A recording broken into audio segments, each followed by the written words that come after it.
Tonight, that state autopsy report now in the hands of investigators. The results have not been made public. The examination of Nolan Wells' body was conducted on July 7th, one day after he was found dead at the Barrier Island, where he spent the 4th of July holiday with friends. This as new video surfaces appearing to show Nolan at different points during the day. The Officer Tatum podcast posting surveillance video from the boat launch where Nolan and his friends departed on the morning of July 4th. The podcast also airing video and NBC News analysis confirms is from Horn Island on July 4th. You see dozens of boats and people in the water, the show's host claiming Nolan is among them. Another clip aired on the podcast appears to show Nolan's friend's boat being towed. Nolan does not appear to be on it. One of Nolan's friends who traveled home on the boat said they left because the boat malfunctioned and that Nolan decided to stay behind. Meanwhile, Nolan's mother, as administrator of his estate, making several legal moves, this week sending subpoenas to several social media companies for information and content from his accounts. Today, Nolan's mother again asking her community to speak up. We are begging, if anyone knows anything, his friends, strangers, please call the hotline. Aaron Gilchrist, NBC News. Now, y'all heard that, right? Because I want y'all to follow the pattern of bullshit because we have had an arrest in the Nolan Wells case, but it's not an arrest you think. Exclusive, baby! California man arrested over Nolan Wells-related death threats against judge. A California man is in custody in Mississippi on a federal charge accusing him of sending a direct message over social media threatening to kill Jackson County Chancery Judge Ashley Cole. According to records filed in this case, Joseph Alfredo Vasquez Dumers, 27 of, Sacramento, is being held on a federal charge of interstate transmission of a threatening communication, a crime that carries a maximum sentence of 5 years in prison, a fine up to $250,000, and up to 3 years of post-release supervision. Come on, put the madre away. Agents with the FBI Safe Streets Task Force identified Dumers, 27, who used the username Yay962. No, you didn't.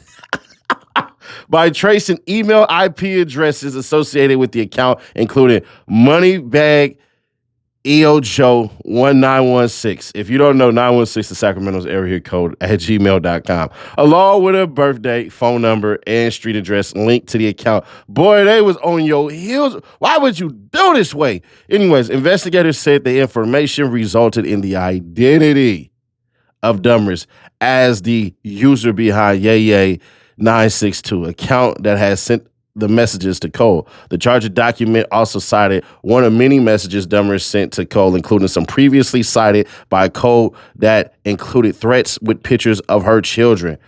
Bruh. The document also cited some of the messages, including the following. There will be a package coming to your guy's office in the next few days.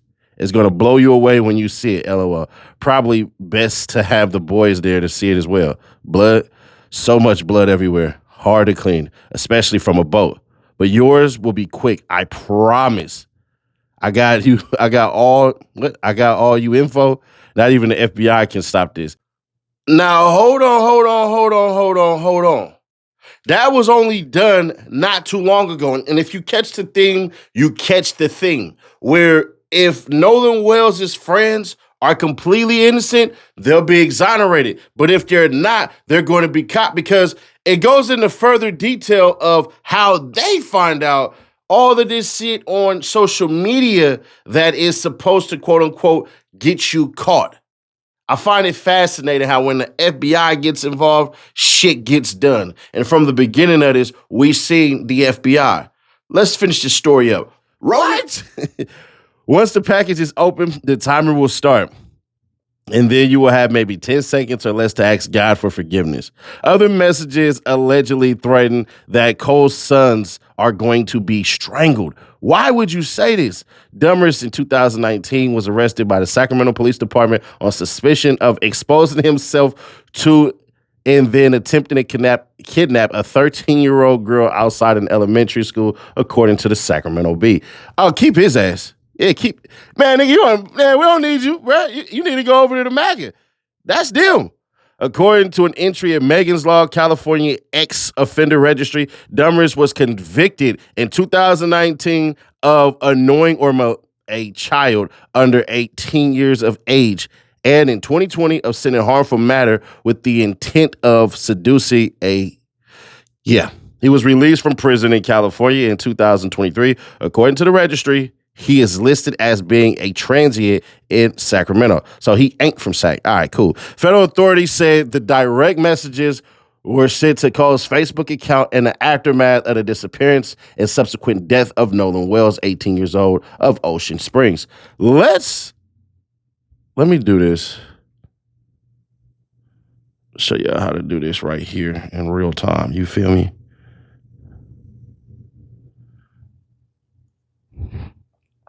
What the hell? Ain't no way. What? Ain't no way. Open up your insides. I got your email, your phone number, your address. Well, stop it. These two are going to be strangled till their eyes go red and lips turn blue. Slow, painful death. I'm going to get you when you leave work. There's going to be a bomb at your office. Yeah, hell nah. Cole's stepson, Warren Hudson, was among the group of friends who spent the 4th of July with Wells on Horn Island. Hudson was one of three boats that traveled to the island with Wells. The friends returned to the mainland without Wells, but had his cell phone. 2 days later, National Park Service ranger found Wells' body on the northwest tip of Horn Island. Hudson has denied any involvement in his friend's death, and this is what she had wrote about 3 weeks ago. Our family, along with the community, grieves the loss of Nolan Wells. Our thoughts and prayers are with Nolan's family. Our son, Warren, loved Nolan dearly. Unfortunately, I feel that it is appropriate for our family to dispel some rumors with facts based upon social media attention that is being diverted away from the Wells family in their loss. Yes, I deactivated my Facebook. Given the very heightened emotional state of social media right now, I fear for the safety of. We're not going to read all that. Anyways, according to investigators, Dumers is among multiple people accused of sending threats to Cole and her family. Dr. Benjamin Hudson, Cole's husband, has said the family received thousands of death threats since Wells disappeared and was later found. Following Wells' death, his parents, Elmore and Christine Wansley, hired civil rights attorney Ben Crump to conduct an independent investigation into the circumstances surrounding their son's death. So that's the reason why Ben Crump is there, dummies. Anyways, the Jackson County Sheriff's Department is leading the death investigation with assistance from local, state, and federal agencies. Jackson County Sheriff John Ledbetter said the investigation remains active and is still ongoing. So here's what's supposed to be happening. We're supposed to be getting results soon. Nash, why would you say a proclamation like that we're supposed to be getting results soon? Because the autopsy came back. And they're talking about we're going to introduce her to a grand jury. But understand something. This is the reason why a Ben Crump is so damn important, because he says we're going to compare our notes in y'all notes just so we can get on the same accord, because there is a lot of things to be presented. There are a lot of things that should be taken care of, and somebody will be arrested. Don't get it mixed up or confused. One, when Lil Buddy got on there and said we've been drinking and doing all of this shit underage and you're in that boat, you've broken at least 5 maritime laws. Not only that, the person who sold these youngins the alcohol, since y'all want to point Nolan out to be a drug user and a damn alcoholic, all right, well, who gave it to him? Thank you for showing up. I have some brief updates on the Nolan Wells case. We have been working with the district attorney. We've gotten a letter back yesterday, and she's willing to listen to some of the evidence we have, although we're having to still discuss her giving us back evidence, and that's something that we will see. The phones, not just our clients' phones, but the other phones that are involved in this situation, we are trying to coordinate and have come to a tentative agreement with the district attorney to go ahead and have them investigated together jointly with our experts as well as their experts, and I believe, if I'm not speaking out of turn, the FBI is going to also be present there, and that's going to show a lot of stuff that we haven't seen. We have the audio from the officials, and we have retained and are consulting with some of the foremost audio engineering experts to review those audio tapes from the CETO call in its entirety. We also, and Attorney Hertz may go into greater detail on these matters, have consulted President Mariel with oceanic engineering experts to talk about how these facts are lining up. The fact that they say Nolan's body was found in the same location where they say they left him at. And so we want to know, how is that possible with the oceanic tides? In the very beginning, when I started to look at this Nolan Wells story / case and started to gather my thoughts, I only used what was publicly available. When I told you guys Youngin was holding up alcohol, he's holding up beers and shit, y'all told me I was wrong, I was this, I was that. Now that's the story that they're trying to paint. The autopsy report said that they can determine, or they could have determined, if he was unconscious while he went into the water or whatever that is, somehow saying that maybe he was lying on the beach and then got swept away and unfortunately drowned due to him passing out, being drunk, and nobody saw him. Right. The lady who did the audio, she fired back and said, I stand 100% on what I'm doing. And since y'all filing lawsuits, dare I say, y'all file a lawsuit against her?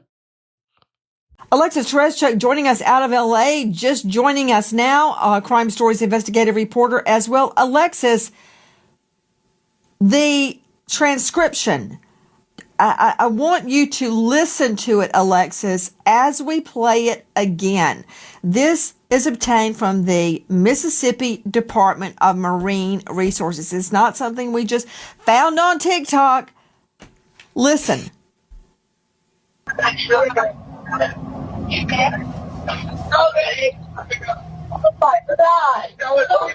CETO Assistance, Vicky speaking. How can I help you? Hey, we're at the west tip of Horn, and our bilge pump stopped working. We're sinking. Can y'all please come? We have a membership. All right, of course. How far is the water coming up, sir? Can you give me a description? Ankles?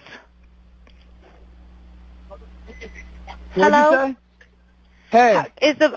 Yes, how far is the water coming up, sir? It's coming up. We're just sinking. I don't know. Like, we're going down now. Okay, Alexis Tereszcuk, jump in. So it sounds like before the woman starts talking, the operator, everyone in the background is saying, "Is he dead? Nolan, wake the f up." And so they are concerned about Nolan. They're saying, literally, is he dead? Nobody has ever, none of the kids on this boat have ever admitted that anybody said that they thought Nolan was dead on the boat. This is the first time that we are hearing this. What is the chance that this has been doctored in some way, Alexis Tereszcuk? Because circulating on the internet was a scene where another young man was face down being attacked on the sand. That was not Nolan Wells. That's not Nolan Wells. Repeat. So there are bottom feeders that are fabricating evidence and circulating it, and it's whipping up all sorts of hostility. But regarding this, have you listened to it independently of any transcription? I have listened to it. I've listened to it over and over, and I've listened to the audio where it's only the sound of the boy calling in and not the operator's voice. So it takes a little bit of the distraction out, and you can just hear the voices, the one friend saying, "Is he dead?" And we are hearing somebody very worried. They're saying, "Is he dead?" Somebody, you think you might have heard them say Nolan right before that. Somebody then says, "Oh my God." So the thing is, there have been a lot of false videos. People have said there was a video where Nolan was screaming, saying, "Give me my phone back." His friend says, "No, that's me in the video."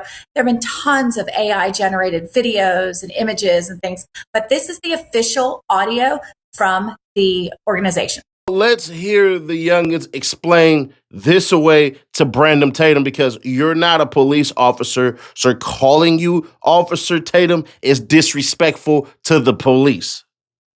Sorry, Brandon. Sorry, Monsieur Tatum. Ain't gonna happen. And Nancy Grace did that shit once. She literally disrespected the shit out of that man, in my opinion, based off of calling him Officer Tatum once and then calling him Brandon throughout. Y'all cool like that? Not Mr. Tatum, not anything like that, or none of that shit. Y'all doing that dab dancing. Do. But we gonna see, man. There are people who have a mindset of these kids did nothing wrong and all this shit and everything, the Tatums of the world and all of this shit, right? And let's say that everything that the boys said is true. Let's take them at their word for a moment, just for a moment. I'm not saying that they did anything. I don't know what happened. I'm not saying that they're guilty. I'm not putting murders on people. I think that is very, very, very reckless. But what I will say is this. We don't give a shit due to Mississippi's history. See, the same justice, the same investigation, and everything in between has never been given to us in a fair, safe manner unless it has been this color doing something to this color, meaning one against our own, because you get a 2-for-1. That's the only time we gonna see justice, is if, God forbid, a black man kills another black man in the community, then we get the full investigation. Yeah, then we get the cell phones, the GSR, all of this shit and social media posts, a bunch of goddamn witnesses. Then we get what we have perceived as justice. But when it's this color right here, it's something amazing how slow the wheels of justice will turn.